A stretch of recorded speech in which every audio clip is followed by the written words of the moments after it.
Hey guys, I hope you're doing well. One of the biggest mistakes that people could make, or one of the biggest things that people tend to ignore when it comes to maintaining your grass, is actually going to be your lawnmower blades and making sure they're sharp. So many people we see, they don't ever do anything to their mower blades, whether it's them or whether it's the contractor.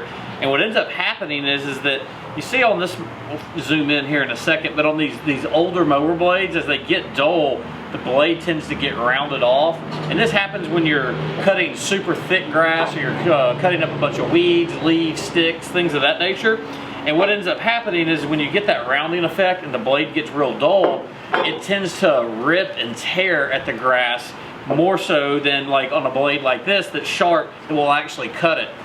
These sharper blades, they also tend to they keep the lift up, if you will, with these wings, and it chops the grass up and mulches it into those much finer pieces when you're mulching. This is something that, so we change our blades every single day. As a homeowner, you probably would be just fine doing it 2 to 3 times a year. It's something that can be done as something like an angle grinder, a bench grinder. You could even use a file. You want to be very careful though and make sure that you're balancing your blades. You don't want to take off more on one end than the other.